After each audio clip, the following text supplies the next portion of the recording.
వరంగల్, ఖమ్మం, నల్గొండ ఉపాధ్యాయ MLC ఎన్నికల్లో Telangana UTF అభ్యర్థి అలుగుబెల్లి నర్సిరెడ్డి విజయం సాధించారు. తెరాస మద్దతుతో బరిలోకి దిగిన ప్రత్యర్థి తెలంగాణ పీఆర్టీయూ అభ్యర్థి పూల రవీందర్పై పైచేయి సాధించారు. ఉపాధ్యాయ ఎమ్మెల్సీ ఎన్నికల్లో మొత్తం 18,885 ఓట్లు పోలవగా నర్సిరెడ్డికి 8,976, పూల రవీందర్కు 6,279 ఓట్లు వచ్చాయి. అయితే ఫలితాన్ని అధికారికంగా ప్రకటించాల్సి ఉంది.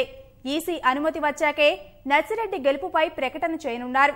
గత ఎన్నికల్లో పూల రవీందర్ తెరాస అధికార పార్టీ అభ్యర్థి వరదారెడ్డిపై విజయం సాధించి ఎమ్మెల్సీగా ఎన్నికయ్యారు.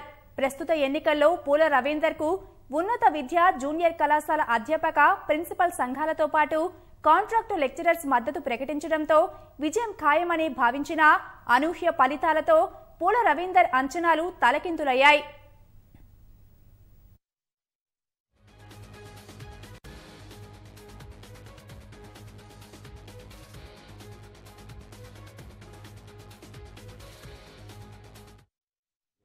ఈ గెలుపు తెలంగాణ రాష్ట్రంలోనే ఉపాధ్యాయుల అధ్యాపక గెలుపుగా నేను భావిస్తున్నాను. రెండవది, నాకు మద్దతిచ్చి గత 6 నెలలుగా శ్రమించి ఈ గెలుపులో భాగస్వాములైన కార్యకర్తలందరిది కూడా ఈ గెలుపుగా నేను భావిస్తున్నాను. కాబట్టి గెలుపును ఉపాధ్యాయ అధ్యాపక వర్గానికి ఈ గెలుపును అందజేస్తూ అదేవిధంగా కార్యకర్తలకు కూడా ఈ గెలుపును అందిస్తున్నానని చెప్పి మీ ద్వారా తెలియజేస్తున్నాను. ఇదే విధంగా ఉపాధ్యాయ ఎమ్మెల్సీగా నేను తెలంగాణ రాష్ట్రంలో విద్యారంగం మొత్తం కూడా ధ్వంసమైపోయింది. ఆ విద్యారంగాన్ని పునర్నిర్మాణం చేయడానికి ఎమ్మెల్సీగా నా వంతు కృషి ఉంటుందని చెప్పి ప్రచారంలో భాగంగా చెప్పాను. దానికి కట్టుబడి ఉండి నేను ఉపాధ్యాయ అధ్యాపక ఎమ్మెల్సీగానే ఉంటాను తప్ప ప్రభుత్వ తొత్తుగా ఉండనని చెప్పి ఈ సందర్భంగా మీ ద్వారా తెలియజేస్తున్నాను. అదేవిధంగా తెలంగాణ రాష్ట్రం అక్షరాస్యతలో అధమ స్థానంలో ఉంది. కానీ అదే ప్రైవేటీకరణలో మాత్రం భారతదేశంలోనే ముందు స్థానంలో ఉంది. దాన్ని తలకిందులు చేయాల్సిన అవసరం ఉంది. ప్రభుత్వ విద్యారంగాన్ని బలపరిస్తే తప్ప, అభివృద్ధి చేస్తే తప్ప తెలంగాణ ప్రజలకు మంచి విద్య, నాణ్యమైన విద్య, సమానమైన విద్య అందించే అవకాశం లేదు. అందుకొరకు బడ్జెట్లో కేటాయింపులు పెరగాలి, విద్యారంగంలో మౌలికమైన మార్పులు రావాలి. ముఖ్యమైన విద్యకు ప్రాథమిక స్థానమైన పూర్వ ప్రాథమిక విద్య ప్రాథమిక పాఠశాలలో లేకపోతే భవిష్యత్తు లేదు. కాబట్టి ప్రభుత్వ ప్రాథమిక పాఠశాలలో పూర్వ ప్రాథమిక విద్య ఏర్పాటు చేయాలి. ప్రాథమిక పాఠశాలలో తెలుగు మీడియంతో పాటు సమాంతరంగా ఇంగ్లీష్ మీడియాన్ని కూడా ఏర్పాటు చేసి ప్రభుత్వ విద్యా రంగాన్ని అభివృద్ధి చేస్తే తప్ప తెలంగాణ బాలబాలికలకు, తెలంగాణ తల్లిదండ్రులకు భవిష్యత్తు లేదనేది భావిస్తున్నాం.